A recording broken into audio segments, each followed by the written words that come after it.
E estamos de volta com o BBcast, seu podcast de automobilismo e outras nerds.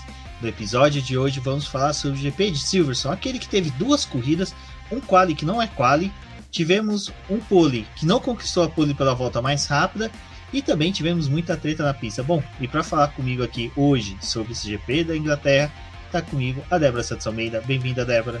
Olá, amigos, sejam bem-vindos a mais este episódio do BBcast. Bom, né, Rubens? Foi um fim de semana meio estranho, né? Acho que talvez o pessoal ali que trabalha na série do Loki possa vir resolver alguns encontros que a gente teve nesse fim de semana.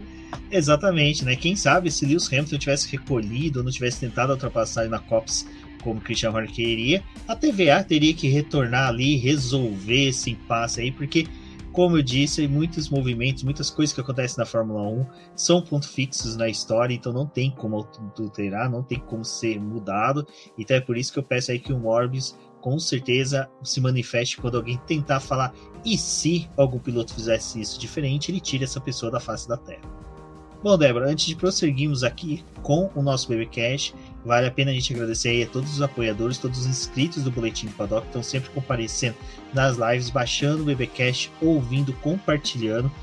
Pessoal, muito obrigado. A gente vive pedindo aqui auxílio de vocês no BBcast, né, com o site também do Boletim do Paddock, através da plataforma do Apoies, também das inscrições, mas uma vez vamos tirar aí para agradecer a todos que com certeza auxiliam muito o Boletim do Paddock no seu financiamento coletivo contínuo e também compartilhando, né? Toda vez que você compartilha, dá um RT no post da gente, sempre auxilia bastante para expandir aí o público do Boletim do Paddock.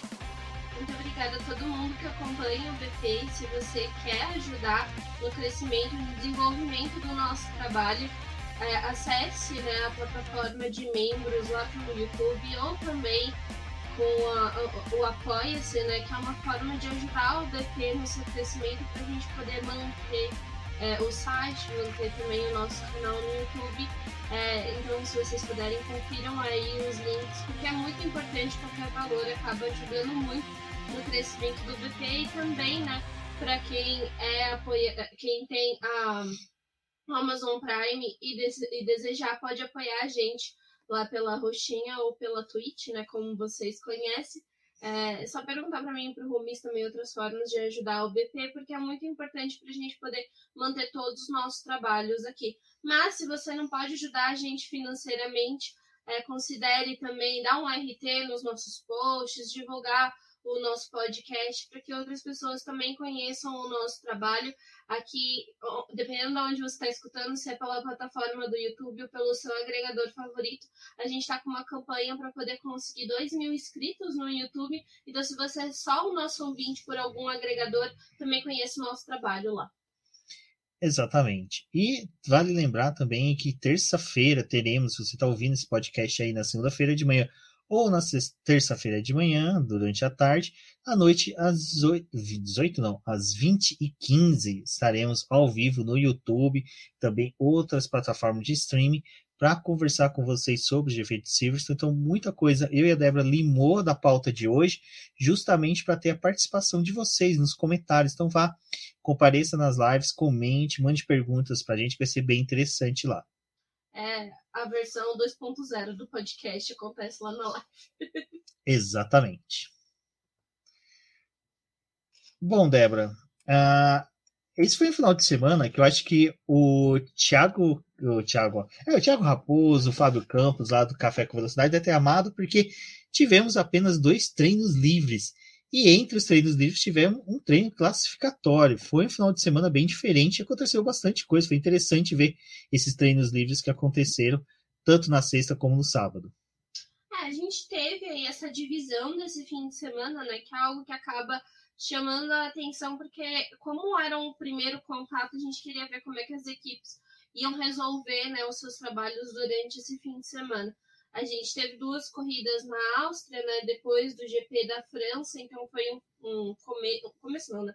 Já foi uma parte da temporada ali bem movimentada, com 3 corridas, depois aquela pausa, e aí eles retornaram agora para Silverstone, né? E depois de todos os problemas que a Mercedes teve na Áustria com queda de desempenho, né? Não estava conseguindo acompanhar a Red Bull. obviamente, para Silverstone eles iam trazer atualizações, e esses únicos 2 treinos livres era um momento que acabava... a gente tinha que ter uma atenção com a Mercedes, mas principalmente o primeiro treino livre, né? Porque foi onde as equipes que estavam trazendo atualizações tiveram a oportunidade para poder dar uma testada nelas e também já configurar os seus carros para a classificação. Então foi um primeiro treino livre muito movimentado, muita ação na pista, o pessoal conseguindo considerar para poder analisar os pneus que eles estavam, né, contando nesse fim de semana. Então a gente teve voltas rápidas aí com esses compostos durante essa sessão e obviamente foi muito parecido com o que acontece no terceiro treino livre, né, que é o pré antes da classificação. Já o segundo treino livre que aconteceu ali no sábado, né, antes da Sprint Qualify, já foi uma sessão completamente diferente, também movimentada, mas com o pessoal acho que tem um pouco mais de cuidado, um pouco mais de zelo com os seus carros. Na verdade foi algo que a gente viu assim, tanto no primeiro treino livre quanto no segundo treino livre, que apesar de alguns pilotos extravasarem os limites de pista, eles estavam sendo conservadores com as zebras, estavam sendo conservadores com os seus carros, mas esse segundo treino livre foi mais destinado para eles verificarem a durabilidade dos pneus. Então a gente viu testes com todos os pneus da gama, mas principalmente com os pneus médios, e alguns pilotos também investindo em testes com os macios, porque como tinha sprint, né, alguns pilotos optaram por fazer toda a prova sprint com esses pneus macios, então tinha que ter essa verificação. Mas foi um fim de semana assim diferente, porque a gente está muito acostumado a ver durante os treinos livres eles testarem peças às vezes, né? Para quem está acompanhando, não fica muito claro o que as equipes estão fazendo, mas eles já tinham falado desde o começo do ano, quando eles perderam aquela meia hora, né, dos 2 primeiros treinos livres realizados na sexta-feira, que as coisas ficaram um pouco mais críticas para eles, porque eles estavam dando poucas voltas e já tinham que recolher o carro para os boxes, colher todas as informações. Era difícil de fazer ajustes e, obviamente, numa sprint dessas, coisas também ficam mais complicadas porque você só tem um treino livre para poder descobrir tudo do carro e preparar ele não só para uma classificação, mas para mais 2 provas, né? Então, foi interessante acompanhar esses treinos livres por conta disso. Deu uma dinâmica diferente, mas ainda assim, como eu falei lá no podcast de Zona de Ultrapassagem que eu participei na semana passada, eu ainda gosto muito do fato das equipes terem esses treinos livres para poder testarem os seus carros, por mais que o público que é mais leigo não entenda o motivo deles acontecerem, eu acho que eles são importantes para as equipes, tendo em vista que a gente também não tem treinos, né, que ocorrem durante a temporada. Então, ali é um momento que eles têm para poder testar peça, preparar o carro, e por mais que muitos achem que vai dar uma dinâmica diferente numa classificação, numa sprint, a gente viu que muita coisa foi muito parecida com o que a gente já tinha visto durante todo o ano, né? Exatamente. E no final, na sexta-feira, né, tivemos aí um treino classificatório na parte da tarde ali. Então, na sexta-feira à tarde, eu acho que o sextou de todo fã, de todo cabeça de gasolina, foi bem mais cedo na sexta-feira. Tivemos a pole, né, do Lewis Hamilton. Acho que não tem muitas, como poderia dizer, peculiaridades que tenham acontecido ali durante o Q1, Q2, Q3, mas vale ressaltar que Lewis Hamilton foi o piloto mais rápido em classificação. Então isso é algo que é interessante a gente ver. O Verstappen consegue, né, a vitória no Sprint Qualify, mas no classificatório, naquele que é realmente o que vale para se falar quem é o piloto pole, porque daqui a pouco a gente vai abordar um pouquinho mais sobre isso no Sprint Qualify, Lewis Hamilton foi o mais rápido, né? Ele colocou o carro dele à frente de todos e bem mais rápido do que o Verstappen. Assim, foi uma volta que é irretocável, né, por parte do Hamilton. Foi uma boa volta que ele fez em Silverstone. E aquele circuito que ele já conhece, né, é o circuito de casa. É um piloto que já tem bons resultados em Silverstone, né? Até esse domingo ele já tinha 7 vitórias por lá. Então, a Red Bull estava indo justamente para o terreno que é da Mercedes, né? Então, a gente viu no primeiro treino livre o Verstappen sendo muito rápido, mas ele também foi rápido durante a classificação, né? Esteve ali liderando o Q1 e Q2, mas, né, no Q3, que é onde definia o piloto que ia largar na primeira posição da sprint, ele não foi o mais rápido, foi o Hamilton. foi uma classificação interessante para os dois, porque, obviamente, acho que o Verstappen também, a gente tem que lembrar que durante essa sessão, né, em particular, ele estava reclamando muito da frente do carro, né? Ele estava falando, não consigo, a gente não está conseguindo acertar a frente do carro, o carro tá bom, mas ele tá saindo de frente, então eu acho que por ele não estar com o carro completamente perfeito para essa sessão que era mais rápida, obviamente ele ia ter um pouco mais de dificuldade e não conseguiu brigar ali com o Hamilton por essa primeira posição, né? Exato, e o que foi legal desse Qualify de sexta é que aquela questão da obrigação do pneu que você vai fazer o Q2, o pneu que você vai largar na corrida, não teve.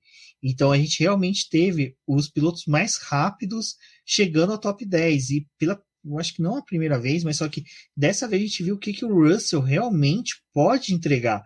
Sabe, não foi uma coincidência, o cara conseguiu chegar ali, salvando P8, me corrija se eu estiver errado, Débora, mas só que ele foi o mais rápido contra os pilotos mais rápidos, sabe? Tava todo mundo em condições iguais, todos poderiam usar compostos macios, tanto no Q1, Q2, Q3, sem ter que ter limitação por causa de largada. Então, isso fez com que a gente realmente visse o potencial desse piloto e aquela coisa, né? Uma coisa que o potencial dele não é inquestionável, mas a gente pode ver o quanto que ele é limitado pelo equipamento, e aí vai ler aqueles pontos, né? Que a única coisa boa que eu achei do Qualify, do Sprint Qualify, ter colocado essa não obrigatoriedade de escolha de pneus para o Q2, porque a gente viu quem que são os pilotos rápidos mesmo de classificação, né?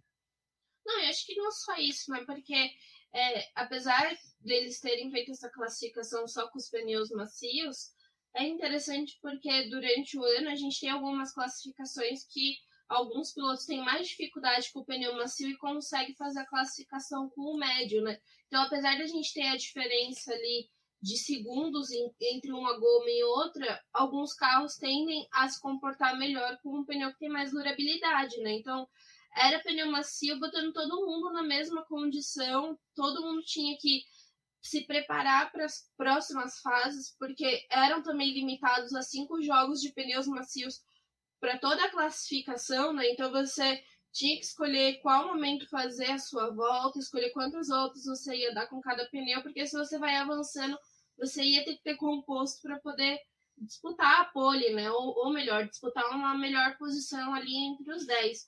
Então foi muito relevante o Russell levar esse carro aí até o Q3.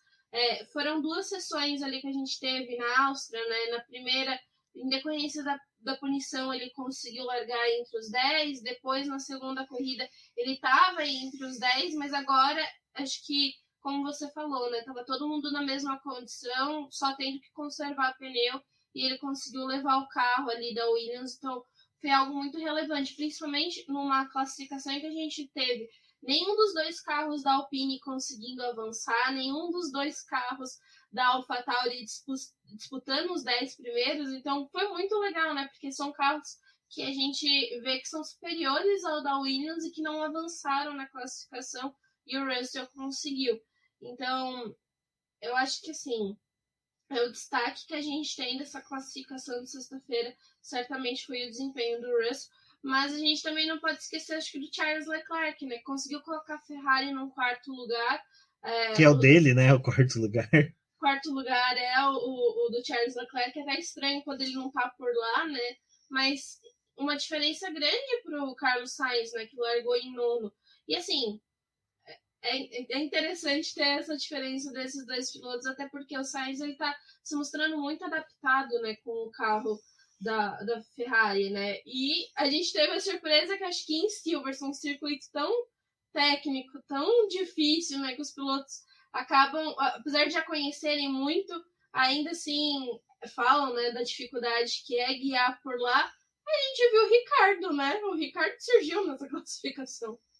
Foi uma classificação boa do Ricardo. Eu acho que foi uma coisa que eu vinha comentando, que eu não queria mais ficar tanto pegando o pé dele, porque não cabia mais. Eu acho que se a McLaren tá sabendo que ele tá lidando com essa questão dos resultados ruins dele, e ele tá realmente demonstrando interesse na evolução, a evolução chegou em Silverstone. A gente viu ele bem em todos os momentos, não teve um momento ruim. E Silverstone, que é uma pista muito selecionada, né?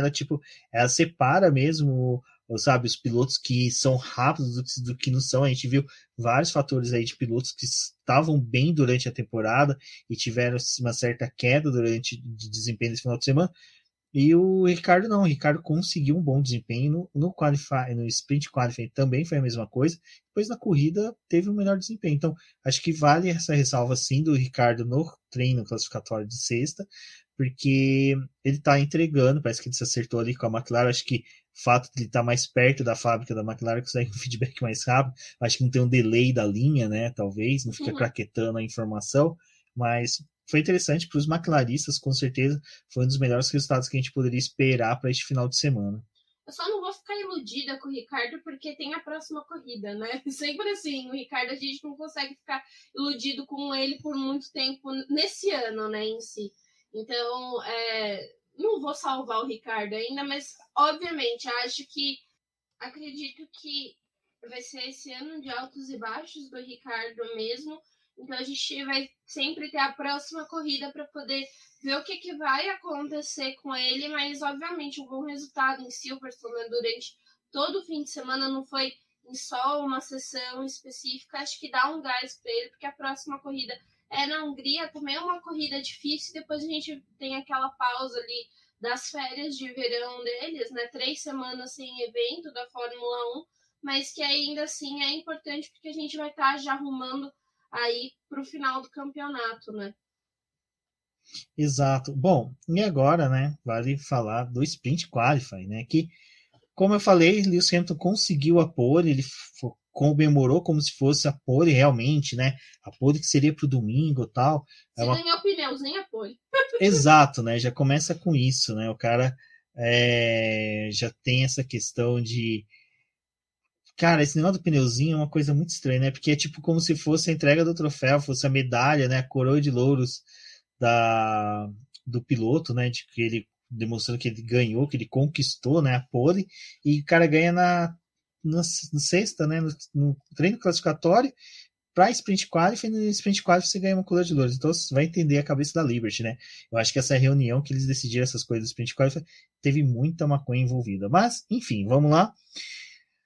Sobre sprint qualifying, né, Débora, vale ressaltar aí que como o Lewis Hamilton largou na pole, o menino Max Verstappen falou, não, hoje eu que se consagro, eu que vou buscar essa pole, que já que é para disputar em questão de vitória, eu vou buscar e eu quero, né, ele chegou falando que ia buscar o maior número de pontos possível no final de semana e já conseguiu sair no sábado com os 3 pontos do sprint qualifying. Não, foi assim, foi uma reação muito boa do Verstappen nessa largada, né? Ele tracionou muito bem, e acho que é até interessante porque na Fórmula 2 a gente teve até um pouco desse movimento, né, do piloto que estava largando da segunda posição, tracionando melhor e conseguindo avançar, né, para poder ter uma largada melhor. Então o Verstappen ele se aproveitou ali, conseguiu dar esse salto e pegar a primeira posição. E eu acho que é até interessante levar isso em consideração para a corrida do domingo em si, né? Porque o Hamilton, ele falou isso. Eu vou estar largando do lado sujo da pista, mas não é um lado ruim e parece que a gente está tendo uma atração melhor desse lado, né? Tudo bem que, obviamente, não aconteceu da mesma forma que o Verstappen, né? Que conseguiu a liderança muito rápido. Teve um incidente, mas a gente vai comentar disso depois. Mas eu acho que isso dá uma dinâmica interessante para esse começo da corrida dele, sem dúvida. Sim, é interessante que você tem esse lance do Max Verstappen ultrapassando o Lewis Hamilton na largada. E, assim, o Sprint Qualifying, eu já vou traçar minha opinião. Eu gostei, para quem assistiu as lives sabe que eu sou bem crítico a esse formato, mas eu sou crítico ao formato como uma questão de melhorar a competitividade na Fórmula 1, que como a Fórmula 1 vinha falando, que eles queriam trazer isso para melhorar esse espetáculo do final de semana, para tudo. Então, para quem quiser saber mais sobre isso, veja a live nossa de quinta-feira passada. Vai ter, se você está assistindo no YouTube, tem o card aqui em cima da Débora vai estar o card informando sobre isso. E no caso desse final de semana eu gostei demais, eu achei muito legal a corrida, mas é uma coisa que eu comentei lá no grupo de acionistas do Boletim do Doc, né, dos apoiadores, que é meio precipitado a gente falar isso, né? Principalmente do primeiro teste, porque o primeiro teste é aquela coisa, né? Os pilotos estão buscando saber o que também podem fazer, o que não podem fazer. Tem N fatores que favoreceram para uma disputa mais acirrada no Sprint Qualifying. Então, eu quero esperar sim os 3 testes. Eu acho que Monza deve dar um resultado também bem interessante, né? A gente pode ter aí um resultado de um sprint qualifying bem disputado, acho que bem mais disputado que foi esse, porque em determinado momento ali, tirando a disputa pela ponta e a questão do Alonso na pista, que foi formidável, o resto foi uma corrida bem tranquila, né? Foi um sprint bem tranquilo. Então, acho que vale esperar. E agora aquela coisa, né? Deu certo o sprint qualifying, então, Dona Liberty, e aí, como é que tá a questão de divisão de valores? Como é que vai ter? Temos novas equipes já inscritas? Porque eu quero saber. Porque você me vendeu a ideia de que depois que isso acontecesse, o céu ia ficar sempre limpo, as andorinhas iam estar sempre voando no céu azul. Quero resultados, eu não quero ficar só nesse sprint qualifying, aceitar isso e depois abraçar o travesseiro chorando que eu não tive nenhum resultado bom por parte de vocês. Eu acho que assim, se a gente levar em consideração que é uma corrida, como a gente vê numa Fórmula 2, numa Fórmula 3, que tem a sua corrida principal, mas tem um evento antes, que é uma outra corrida, né? No formato ali da Fórmula 2, a gente tem 2 sprints e tem a questão da inversão, né, das posições. Enquanto corrida é irretocável, assim, foi uma corrida bem legal. Enquanto classificação, não acho que ajudou em absolutamente nada, sabe?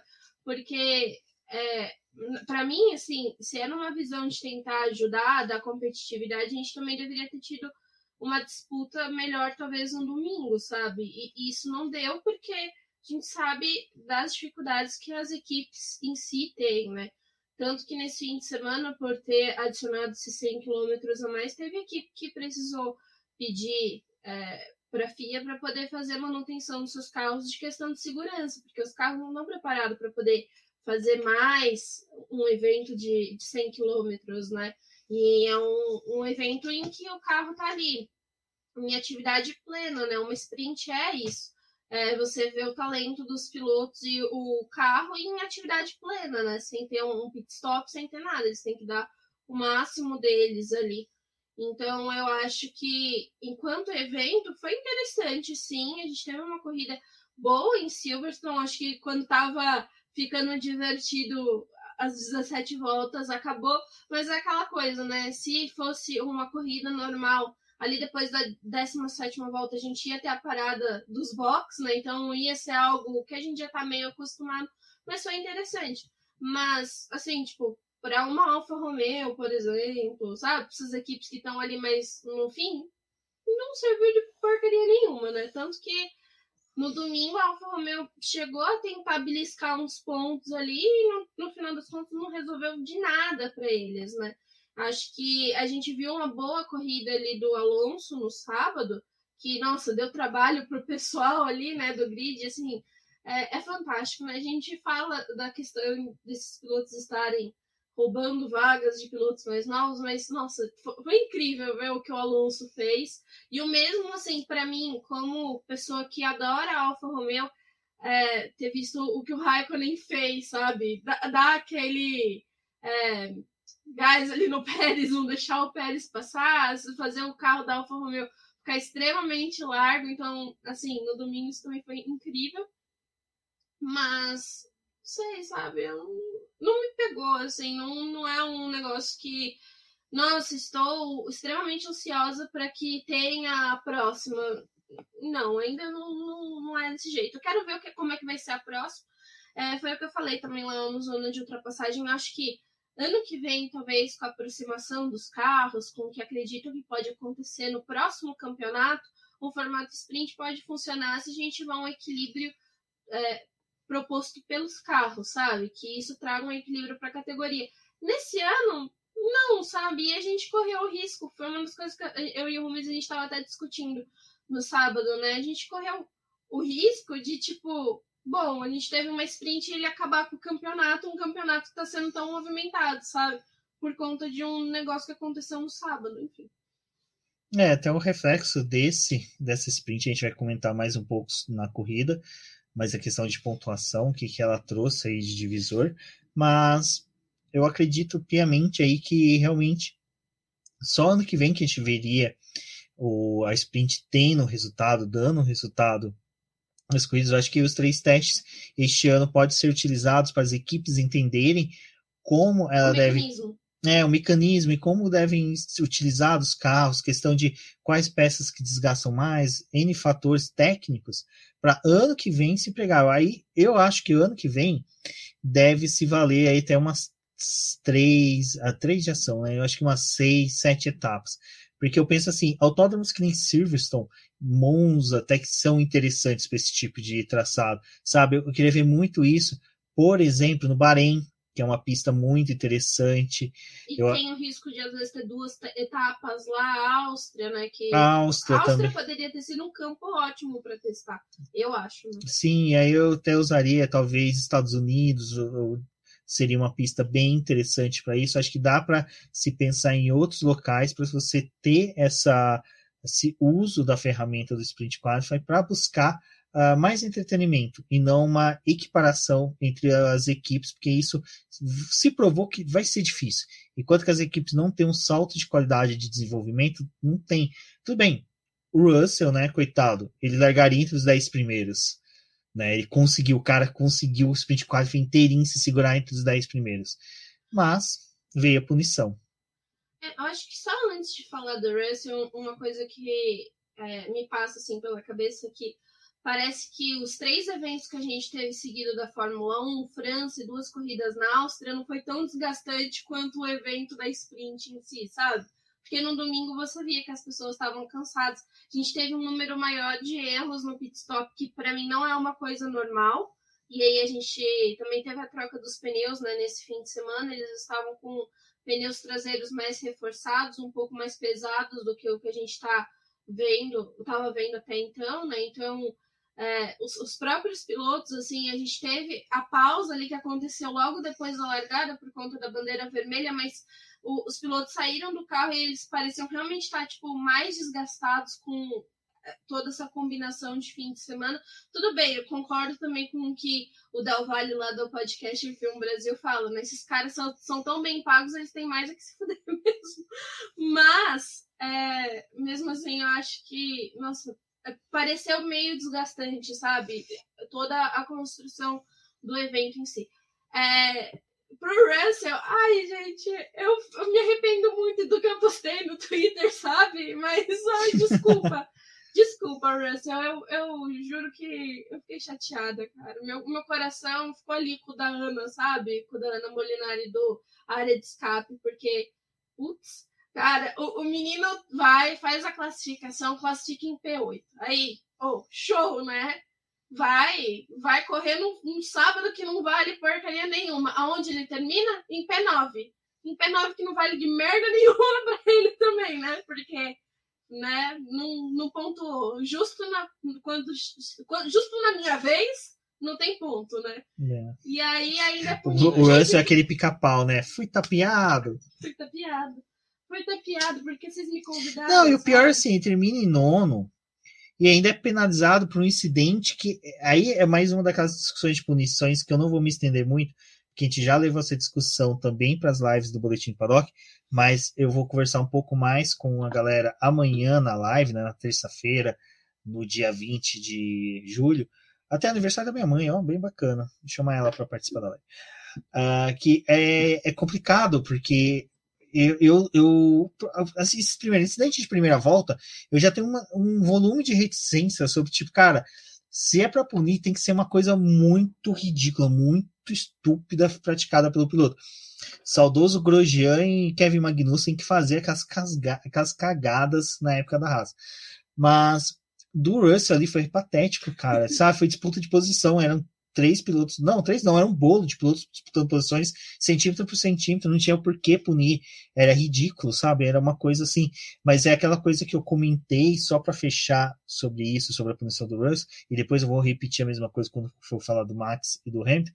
Parece que eles pegaram a escola da punição, sabe, eu acho que na dúvida eles estão punindo Não tem mais aquela na dúvida pro réu, sabe?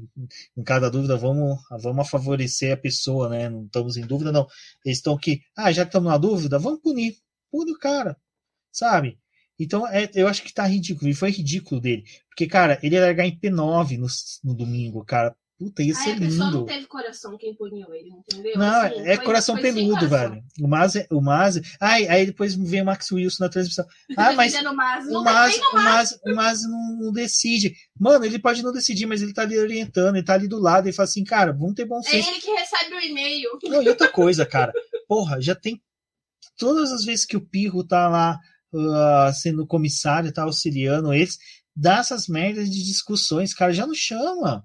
Chama uma galera que sabe.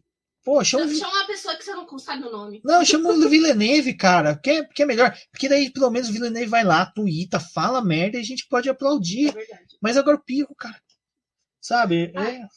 Chama o Giafone de volta, por favor. Chama o Giafone de volta. Não deixa o Giafone correndo, não. Chama ele. O Russell é aquele negócio, né? De se eu andar pelo Vale das Sombras, eu vou ser atingido. Por quê? Ele não consegue se livrar. O Russell no Vale das Sombras, ele vai com uma lamparina e todo mundo ataca quem tá com lamparina, né? Com certeza. Ele vai com o chamariz, né, inteiro ali, coitado. Mas acho que uma das coisas que o Lucas Santoc, lá do Projeto Motor, falou, né, sobre o incidente do Max, né, e do Hamilton, que ele falou, com o que a gente teve de Lando Norris e Pérez na semana passada, era o mais esperado que a gente ia ter punição, né? Então, assim, tipo, eu faço desse comentário dele um comentário meu pro que aconteceu no sábado, né? Do que aconteceu no outro GP, mas aí que tá. O Russell ia ser punido. No outro GP, a gente teve o Leclerc jogando o Gasly pra fora, tirando o Gasly da corrida, e o Leclerc não sendo punido. Aí você... Caraca, cadê a consistência da Fórmula 1, sabe? A única pessoa que tá mostrando consistência da Fórmula 1 até agora é a McLaren que faz pit stop merda. O resto, ninguém tem consistência, velho. Sabe, você compra um bolo dentro do paddock da Fórmula 1, você vai comer, não tem consistência, deve ser pastoso, deve ser uma nhaca, porque não tem. É triste isso. Ai, gente, olha... Isso porque a gente só tá no Qualify, né? Que aí começa, né? FIA, pelo amor de Deus, não é sprint qualify essa bosta. É sprint race, é uma corrida. Caramba, é corrida. Os caras estavam com faca no dente. Você não viu o Alonso? O Alonso tava aparecendo careta furacão, fazendo zigue-zague, dançando na pista, velho. Mano, o cara tava loucaço. E tipo, aí que tá todo mundo no Twitter. Não, Alonso vai ser punido, cara. Você não pode mudar de traçado mais de uma vez. Não, Alonso não é punido. Tudo bem. Não, não tinha que punir o Alonso. Eu tava torcendo pra caramba pra não punirem o Alonso. Se punisse o Alonso, é sério, cara. Eu ia ligar pra alguém lá na Inglaterra. Quem que tá lá na Inglaterra que a gente conhece? Ninguém. Puta, pobre é uma bosta. Pobre não conhece ninguém na Inglaterra. Normalmente conhece alguém no Japão, que é alguém que trabalha em alguma indústria lá no Japão. Oi, Shinozaki, tudo bem? Beijo. Então, cara, é impressionante isso. O Alonso, ele só fez isso porque ele conhece Silverstone muito bem e ele sabe aonde ele pode pisar com os pneuzinhos dele, entendeu? Assim, ele tava desfilando, entendeu? O Alonso nunca tá errado. O Alonso já tá assim, cara, se me punirem numa sprint qualify, vai ser a coisa que menos vai me doer na minha carreira. Pra quem tem uma carreira tão boa, tão gigante como a minha. É tipo o Raikkonen, né? Saindo na classificação. Isso aqui não vale bosta nenhuma mesmo. Eu vou ficar aqui pra quê? E aí, agora, só pra fechar a Sprint Qualify, que a gente teve tanto o Alonso fazendo isso no Sprint Qualify, que foi sensacional, ele driblando o Lando Norris, cara, foi... Faça mais vezes. Faça mais vezes, porque ele soube fazer o limite, né? Porque é aquela coisa, ele não pode fazer aquilo no ponto de freagem, que não é permitido você mudar, né? E você, quando o outro piloto tá muito próximo para ultrapassagem. Então ele fazia no limite do aceitável, que era muito foda. E aí você teve o Sebastian Vettel e ele fazendo um embate sensacional, cara. Aquilo ali, viúvas dos anos 2010 ali, cara, tava no lustre que nem louco. Eu, por exemplo, tava... Beijos, Rafa. E eu tava loucaço. Falei, caramba, velho, que sensacional. E vendo os dois em carros medianos. Ai, que delícia. Exato. E aí você ainda teve o Sainz e o Pérez que acabaram se ferrando, né, Débora? Os dois rodaram, foram pro final do grid. E... Não, o Sainz, ele ainda conseguiu se recuperar, né? E ficou ali na 11ª posição, né? Então, para o Sainz, assim, foi ruim, mas ele ainda conseguiu se recuperar. E o Pérez, que, tipo... Pérez, o que aconteceu com você, meu querido? Mas, assim, o Pérez... Ninguém constava com a astúcia dele. Pois é, né? Mas o Pérez foi aquela decepção, assim, do sábado, né? Porque, putz, ele ia fazer uma diferença muito grande se ele tivesse... Alguém, por 10, favor, né? pega as gravações do BP, pega toda vez que a Débora faz putz com a boca e faz uma remixagem putz, putz, putz, putz, putz, putz, putz da Débora, por favor. Não aceito esse tipo de coisa. Mas o Pérez, ele acabou abandonando, porque a Red Bull falou, larga a mão de ser trouxa e deixa volta aqui para os boxes. Depois, no sábado, a gente ficou sabendo que eles fizeram uma troca ali no carro, né? Trocaram a asa traseira por uma especificação nova, e por fazer essa troca ele ia precisar largar do pit lane, né? Também teve uma troca de bateria lá da central eletrônica e uns outros ajustes que eles fizeram, que acho que, se eu não me engano, foi de suspensão e algumas outras coisas lá. Então ele teve que largar do pit, né?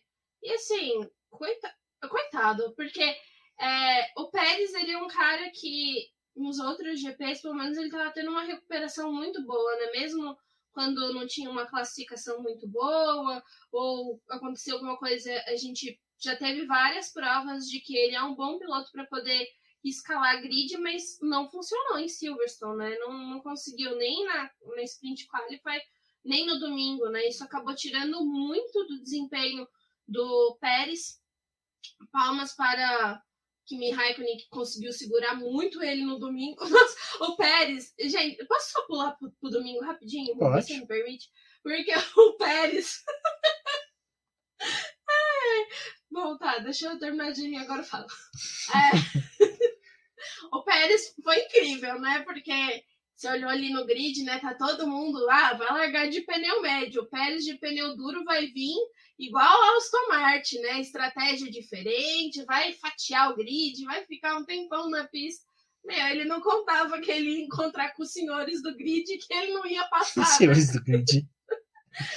No filme da Marvel, né? Os senhores do grid. Os senhores do grid. Não conseguia. Chegava ali e ficava e não passava. Aí a Red Bull, vamos trocar pneu. Eu achei também ridículo, né? Porque o cara tá de pneu duro e para na estratégia dos pneus médios, mas vamos lá. Aí para, devolve ele mais rápido, devolve ele na pista suja. Pérez se resolve aí. Pérez não consegue. Quando o Pérez chega nos pontos, vamos parar de novo, que acabou o pneu. Oh, meu Deus do céu, gente, o que aconteceu com o Pérez, gente? Eu sei que ele foi, entendeu? Porque ele foi mostrado na transmissão, né? Ainda obliterou o coitado do Raikkonen lá, né? Que, vou dizer aqui, Samarelo, concordo com você. Onde está a punição, então? Porque já que puniram todo mundo, onde está a punição de Pérez contra Kimi Raikkonen, que tirou o nosso... Estatuto do idoso, né? Tem agravante. Exatamente.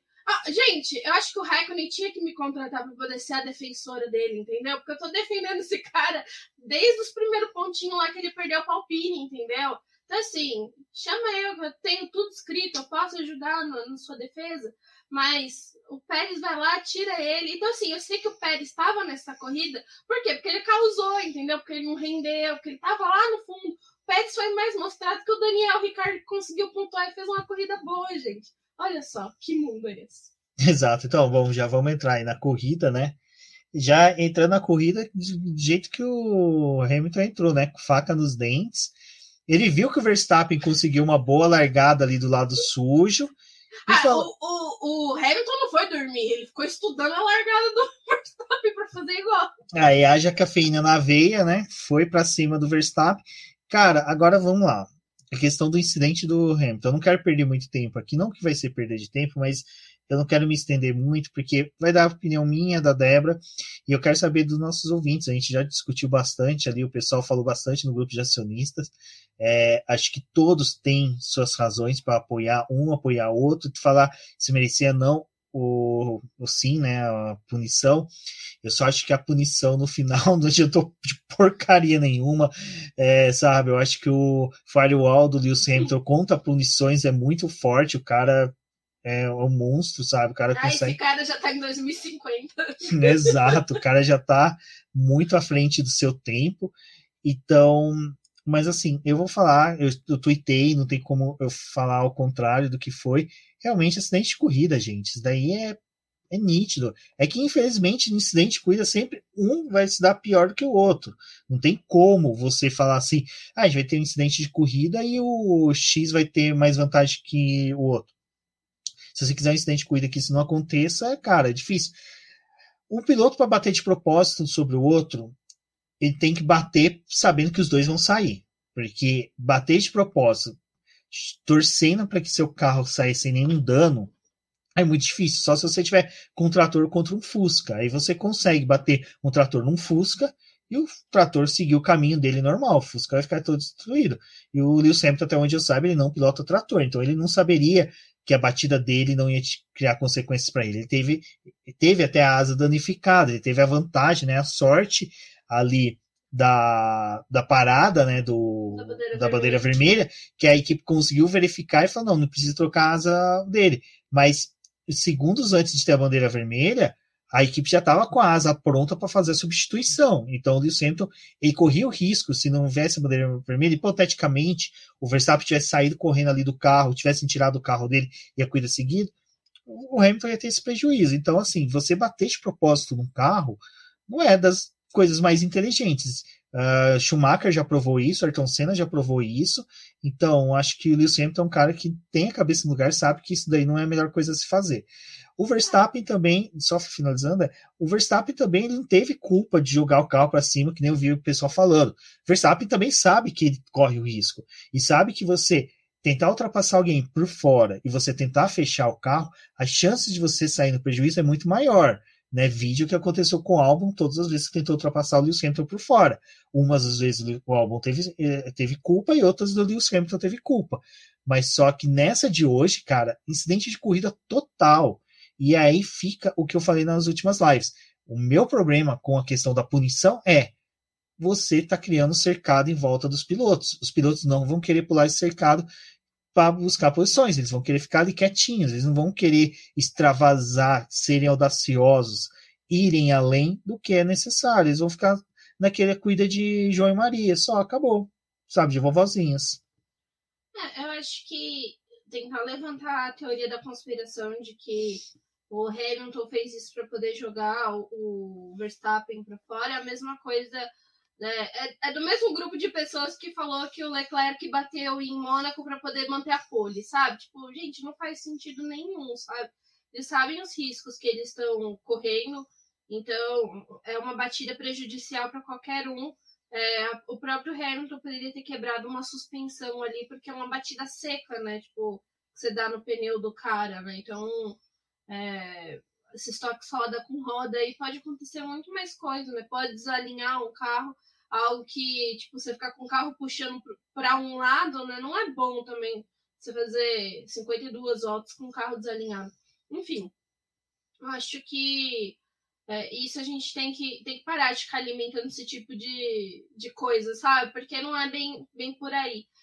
É claro, os dois estão com sangue nos olhos, o Hamilton ele tava vendo o Verstappen se distanciar no campeonato, então ele não quer que essa distância se amplie, né? Então ter uma vitória para ele ia ser bom, tendo o Verstappen numa segunda posição, ou o Verstappen terminando no meio do grid, qualquer resultado ia ser bom para ele. O abandono do Verstappen foi melhor ainda, porque ele conseguiu descontar muitos pontos do Verstappen.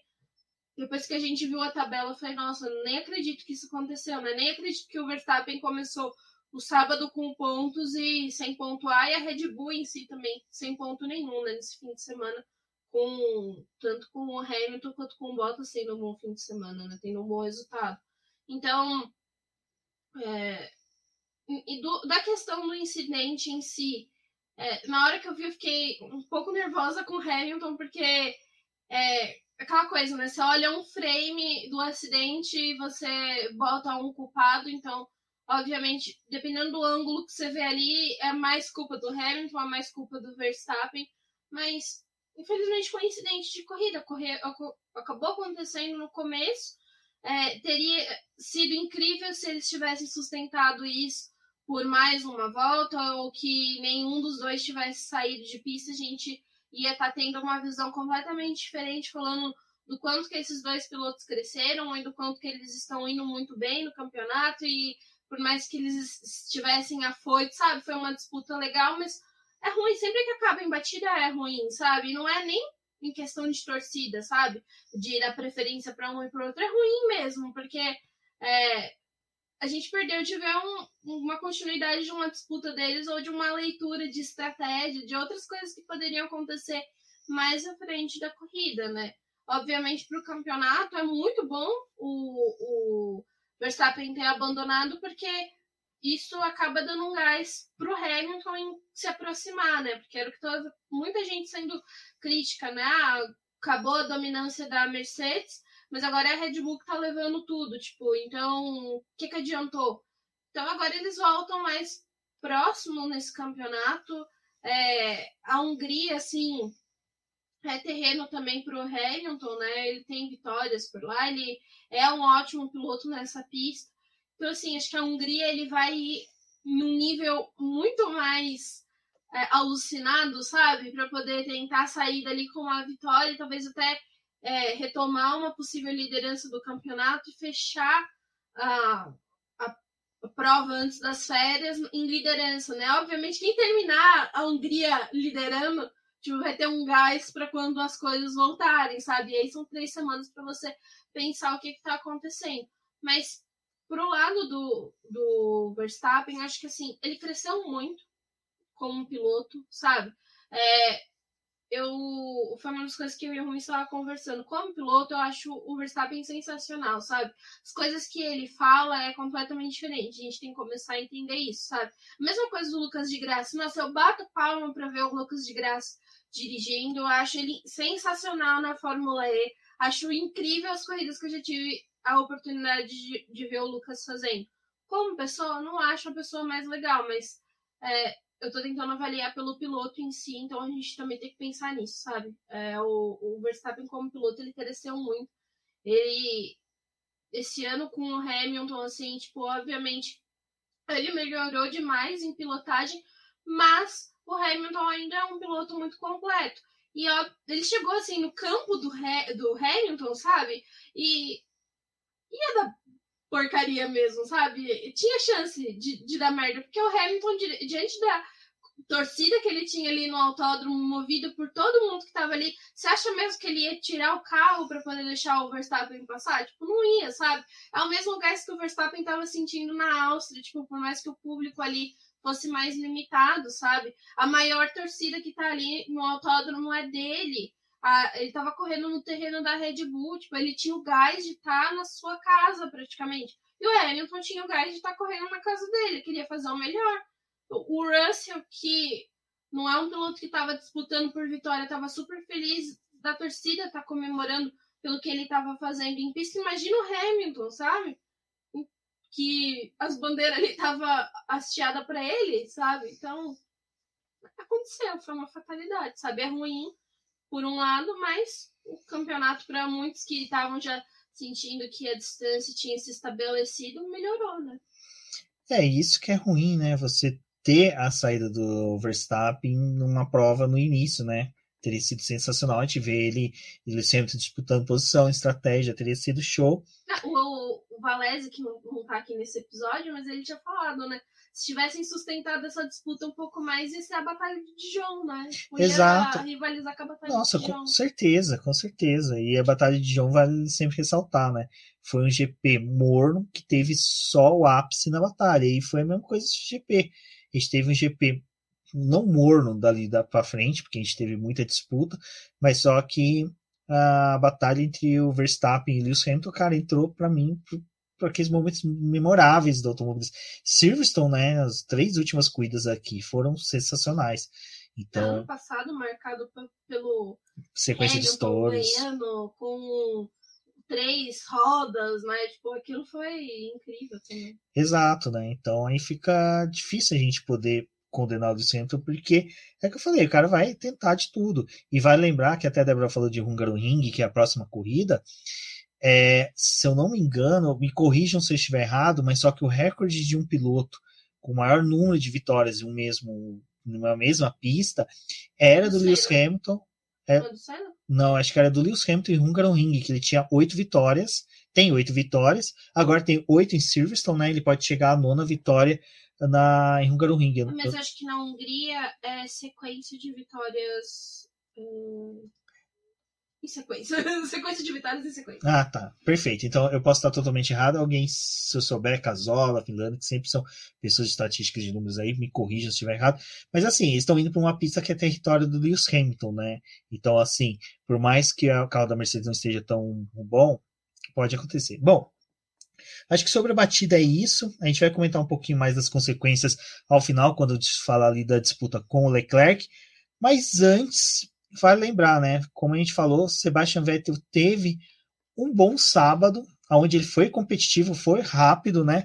Aqui no Sprint Qualify, ele finalizou em 8º lugar, atrás do Alonso, porque o Alonso continuava ali no sambódromo de Silverstone, né? Sambando na frente de todos.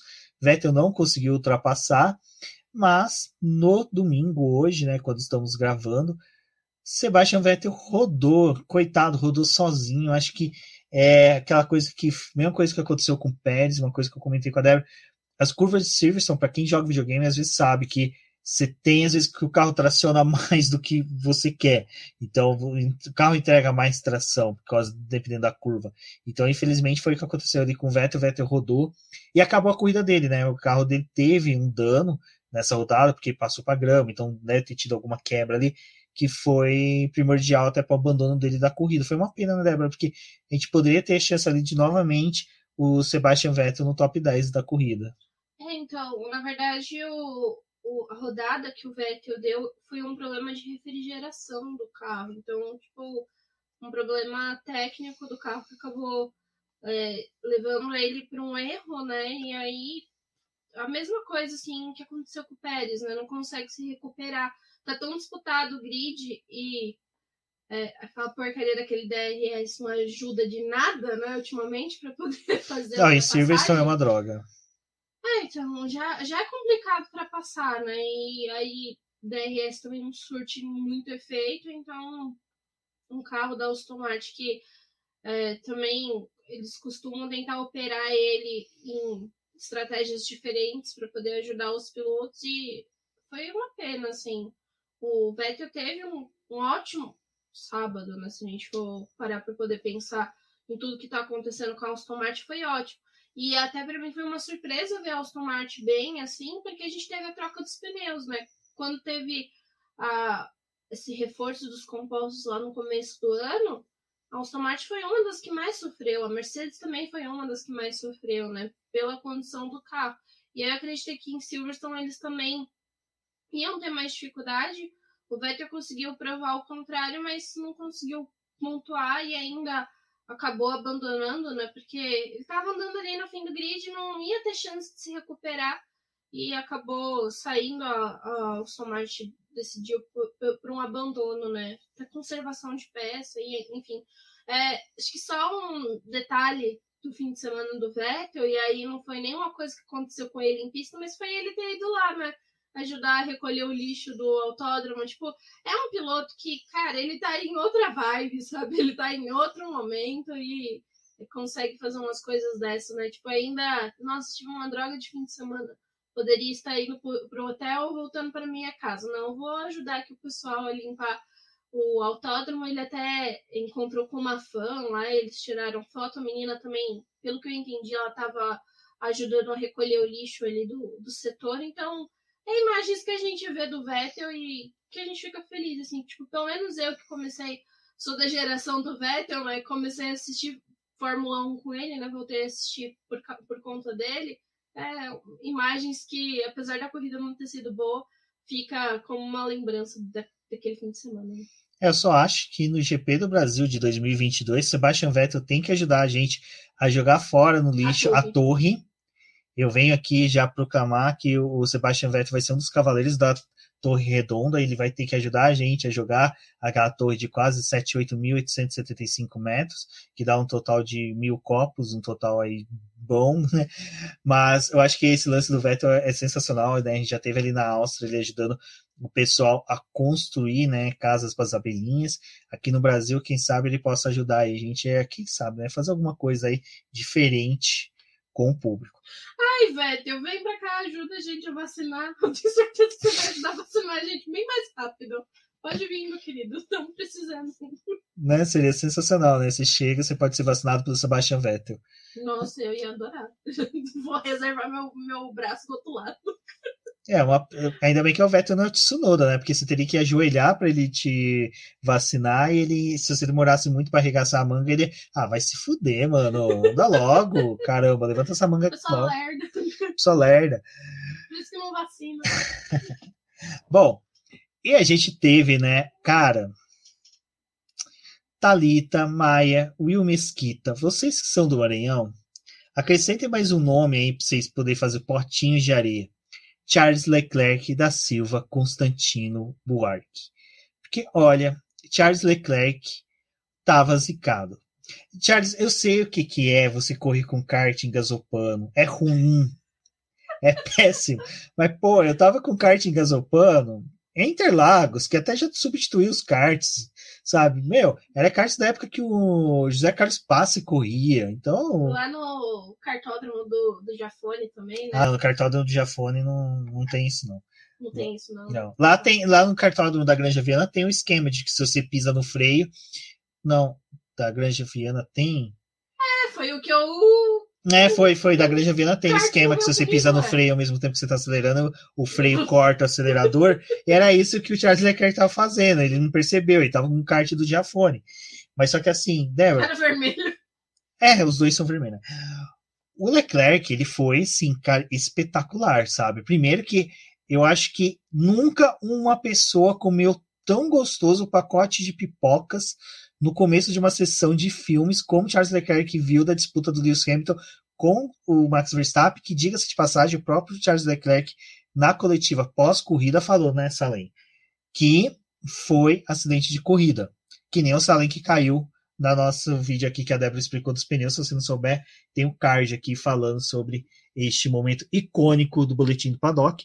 Mas, né, Débora, o Charles Leclerc correu demais, cara. Mano, eu sou maquilarista. Pessoal, lá no Instagram tem a foto da minha tatuagem. Eu falo sempre, isso é uma prova de que eu sou muito fã dessa equipe e eu seria a primeira pessoa a falar mal da Ferrari.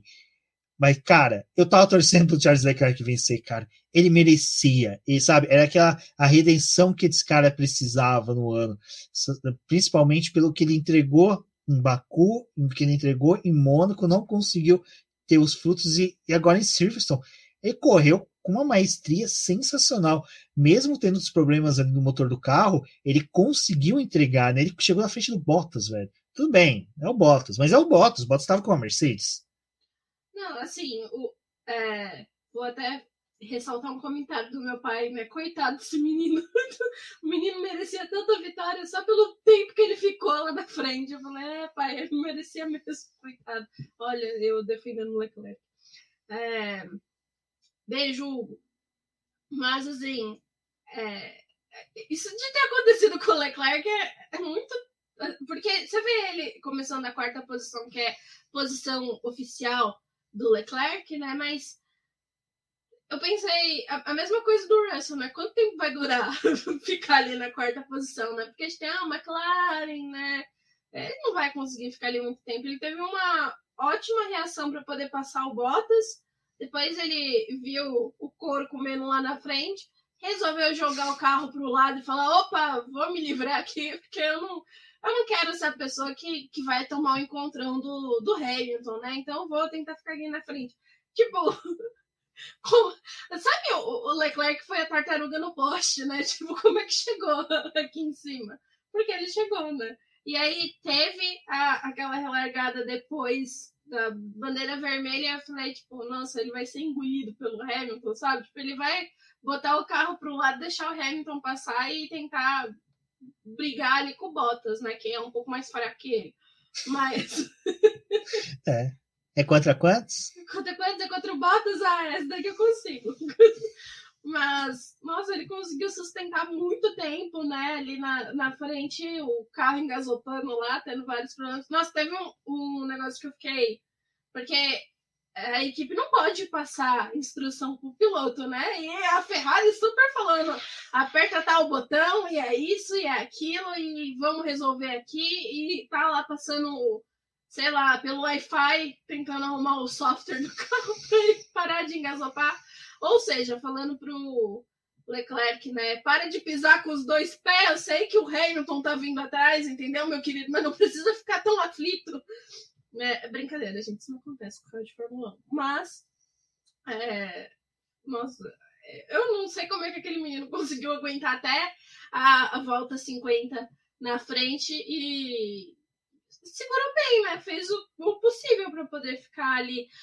Tanto que, assim, a parada dele acho que foi um dos momentos de tensão, né, da corrida, porque a gente não sabia se ele ia parar e ia ter um problema, né? Se ia acabar a corrida ali pra ele. Porque foi uma das coisas que eu tava até falando com o Rubens. A parada em si já é um momento muito crítico, não só por você estar tendo que tudo funcione perfeitamente, né? Que todo mundo esteja ali na sua posição certinha e faça o seu trabalho, e o piloto também colabore, pare na marca que é necessária, porque tem isso também no pit lane, né? Mas o fato do motor dele tá falhando, tipo, ele poderia parar e o motor falhar, né? Foi uma das coisas que eu até pensei, falei, nossa, se ele para, a equipe já tá pedindo para ele poder, se tiver o problema da potência, né, ele jogar a marcha para baixo e não ficar tentando subir a rotação do motor para o motor continuar funcionando, né? Eu pensei, nossa, se ele parar e der um problema ali na hora que ele for sair, ele vai fazer como para poder sair? Tipo, tinha tudo aquela coisa. E a parada dele foi uma das melhores, assim, quando a gente compara que vários pilotos tiveram problema e ele conseguiu ter uma boa parada, não perdeu para o Bottas, né? Porque era a chance que ele poderia correr, ele perdia para o Bottas ali. Então, apesar de não ser a maior fã do Leclerc, nossa, ele fez uma corrida que irretocável, sabe? Tipo, foi a tartaruga do poste. Chegou ali, a gente não sabia. Mentira, a gente sabia como ele chegou, mas o fato da surpresa dele ter conseguido se manter tanto tempo ali numa posição que, infelizmente, a gente não julga que a Ferrari consiga esse ano, e que era muito mais plausível ver uma McLaren disputando com a Mercedes nesse fim de semana do que ver o que o Leclerc fez, né? Então, nossa, foi uma corridona do Leclerc, assim, foi uma pena ele ter perdido, sabe? Eu até falei, nossa, o Hamilton já tem tantas vitórias, né? 98, deixa o Leclerc conseguir mais uma, coitado, não consegue muita coisa ultimamente. Mas a questão do Leclerc foi interessante, porque ele conseguiu ser consistente. Cara, o Leclerc é muito rápido, né? É impressionante isso. Veloz como um foguete. Exato, ele é praticamente uma queen, né, da Fórmula 1. Cara, muito foda ter visto ele em pista. Eu achei, cara, foi um tesão. Eu acho que teria sido uma puta corrida mesmo. Esse lance do Verstappen ter saído foi triste, porque você imagina Hamilton, Leclerc e Verstappen, os três disputando, e é aquilo que a gente tá falando, né? O Leclerc e o Verstappen são o futuro da Fórmula 1, junto com o Norris e com o Russell, mas só que o pobre do Russell, né? Coitado, não tava tendo muita chance nesse domingo. Essa semana aí a gente vai ficar naquela divisão, né? Bottas confirmado na Mercedes ou Russell? A gente não e o Bottas que deu, né? Seguiu a ordem de equipe, né? Então ele já, negociou o contrato de trabalho dele. Já tá com meia assinatura. Coloca um plástico em cima, né? Cobrindo metade da assinatura, assina, tira o plástico, fala, na semana que vem você vem e assina o resto. Então, essa questão eu achei bem interessante do Leclerc, eu achei bem legal. Mostra que o motor adulterado tá funcionando direitinho, mas adulterado, tão bem adulterado, que ele começou a dar essas engasopadas ali. Outro piloto que foi destaque foi o Carlos Sainz, que fez uma corrida de recuperação sensacional. Teve uma disputa ali final com o Daniel Ricciardo, que olha... O Ricardo segurou ele por 20 voltas, gente. Meu Deus. Então, isso mostrou que o Ricardo acertou o freio, né? Porque, para quem gosta bastante, isso vale ouvir lá o podcast que eu participei do Área de escape, eu já falei, área restritiva. A área restritiva é de basquete. Quem sabe um dia eu vou lá conversar um pouquinho com eles sobre basquete, uma coisa que eu não sou tão bom assim quanto Fórmula 1, mas seria interessante. Mas referente lá na área de escape, é tanta área que a minha cabeça fica zoada. Lá na área de escape eu falei sobre o Daniel Ricciardo, a questão do freio, e que quando você vai defender posições, o freio é o essencial. Você tem que saber utilizar ele muito, você dosa muito mais a sua aceleração por base no freio do que no acelerador. Lógico, você tem que acelerar, porque é a aceleração.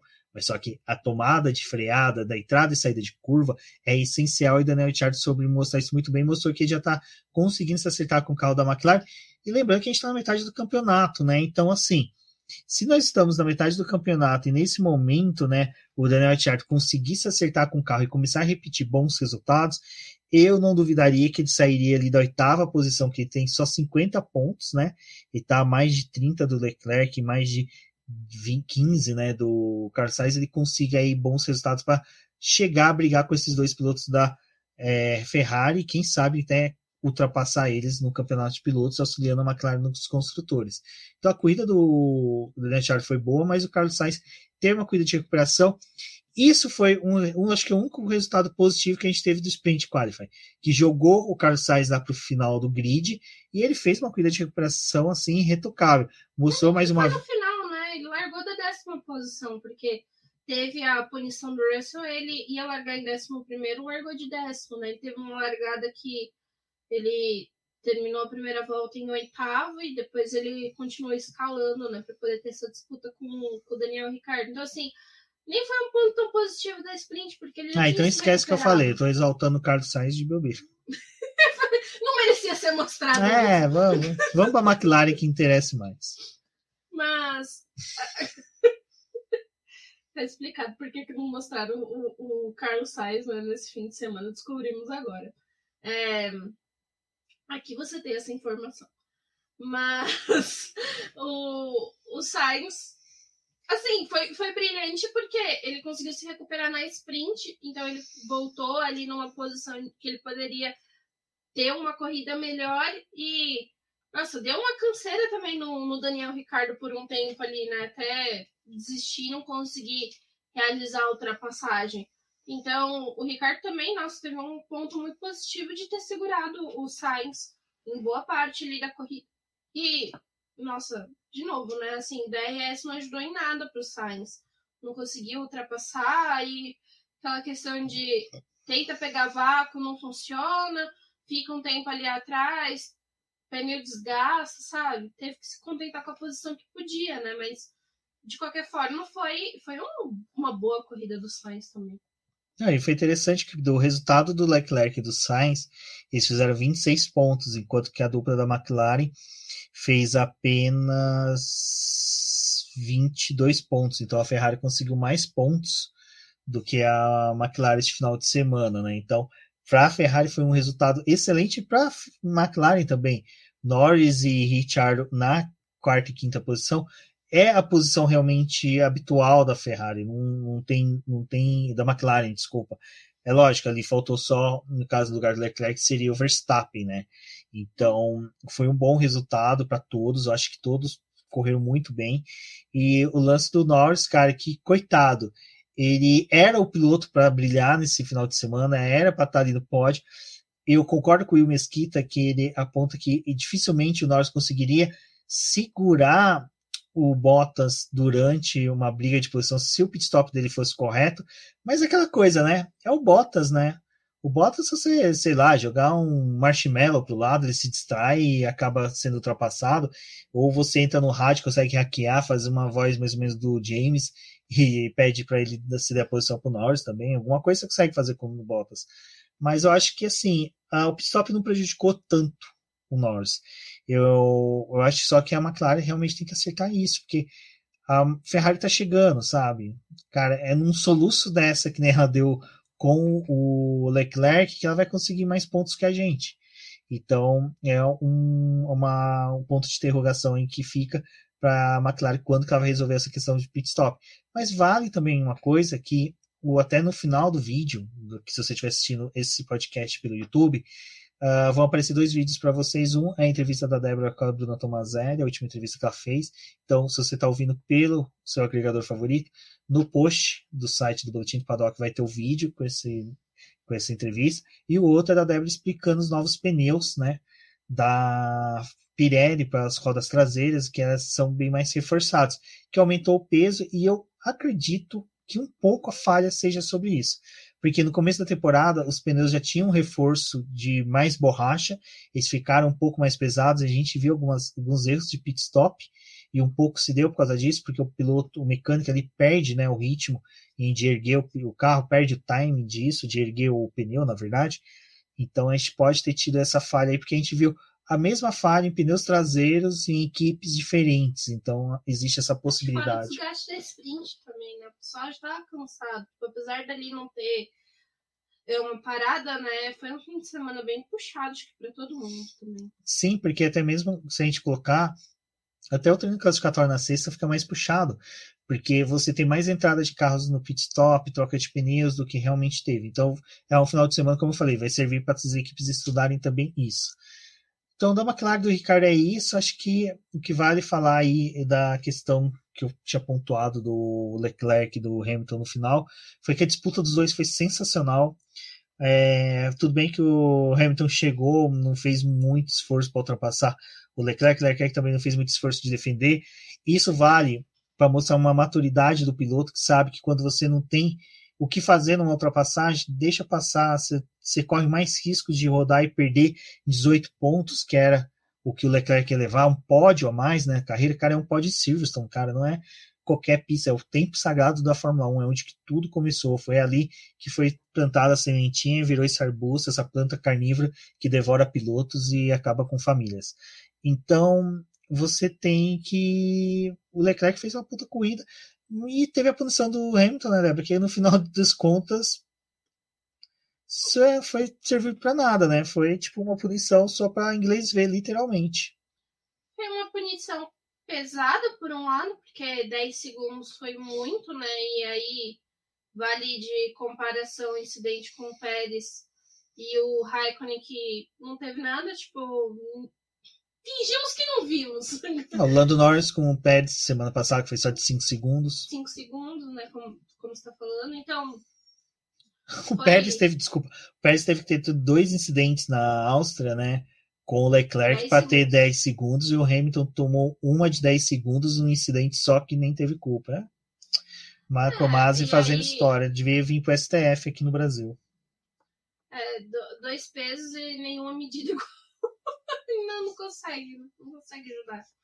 Mas não resolveu de nada nessa punição, assim, num primeiro momento foi pesada, porque 10 segundos é bastante, Silverstone é um pit também complicado, né, lento aí na temporada, e aí aqueles 10 segundos que ele teve que cumprir quando ele fez a parada dele, tinha muita gente de olho, né, no que poderia acontecer, principalmente o Leclerc, que estava na liderança, mas também tinha o Lando Norris, que se não tivesse tido uma parada ruim, talvez tivesse alguma chance nessa disputa aí com eles, mas não resolveu de nada, né? No final das contas, assim, tipo, não é pelo lado de que, nossa, que pena que o Hamilton ganhou, não é por isso, mas dado o tamanho da punição e o que eles acreditavam que poderia ter acontecido, não resolveu de nada, assim, tipo, ele esses 10 segundos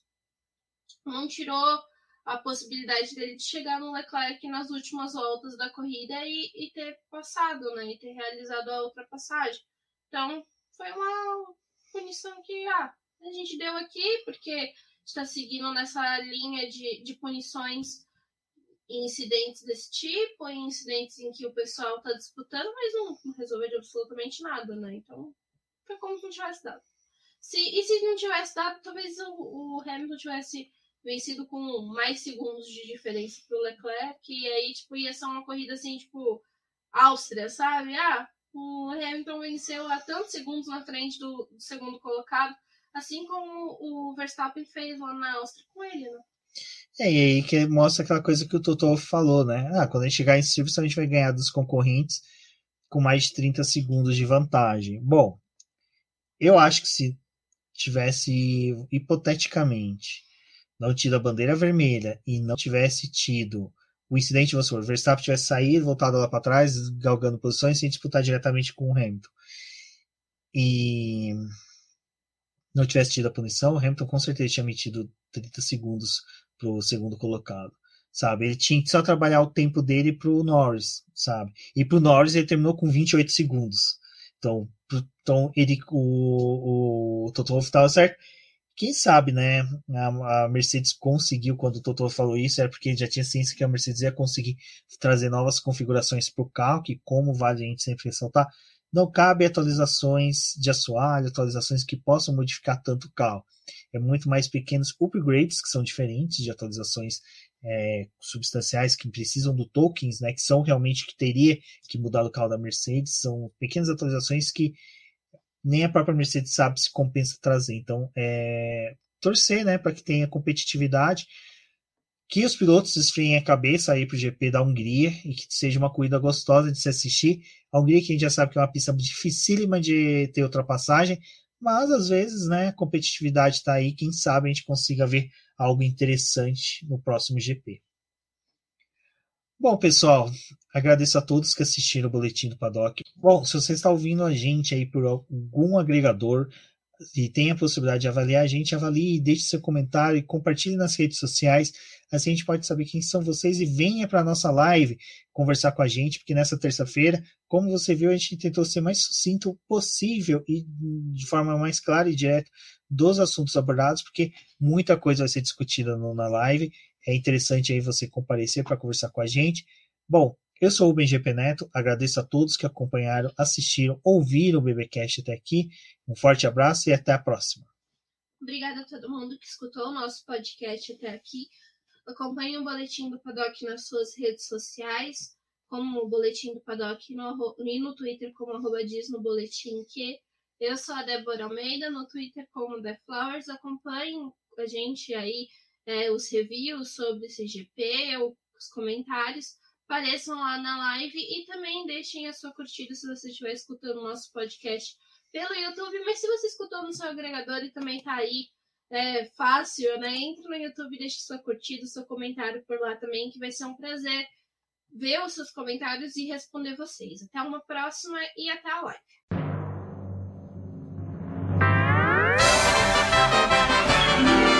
E agora vamos agradecer nossos apoiadores, aqueles que auxiliam o Boletim do Paddock através do financiamento coletivo e contínuo do Apoies. E são eles: Ricardo Bannerman, Maia Barbosa, Eliezer Teixeira, Luiz Fex, Arthur Felipe, Rafael Celone, Will Mesquita, Antônio Santos, Rogério Furano, Helena Lisboa, Cássio Machado, Carlos Del Valle, Bruno Vale, Eric Nemes, Bruno Shinozaki, Alberto Xavier, Will Bueno, Ricardo Silva, Beto Corrêa, Fabrício Cavalcante, Arthur Apóstolo, Sérgio Milano, Melquiades Veloso, Micael Souza, Ezequiel Bale, Silney Messi, Rafael Arílio, Rafael Carvalho, Fábio Ramiro, Lauro Vizentim, Maria Ângela, Thaís Costa, Rafael Catelã, Jane Casalec, Carlos Eduardo Valese, Tadeu Alves, Paula Barbosa, Ale Ranieri, Leandro Nogueira, Bianca Mês, André Brolo, Bruno Lima, Ivan Grego, Maicon Tavares, Thalita Santos, Diego Machado, Gabriel Sawaf, João Guilherme, João Rai e Gustavo Frigoto. Muito obrigado a todos aqueles que apoiam o Boletim do Paddock e auxiliam no nosso desenvolvimento e crescimento. E se você quer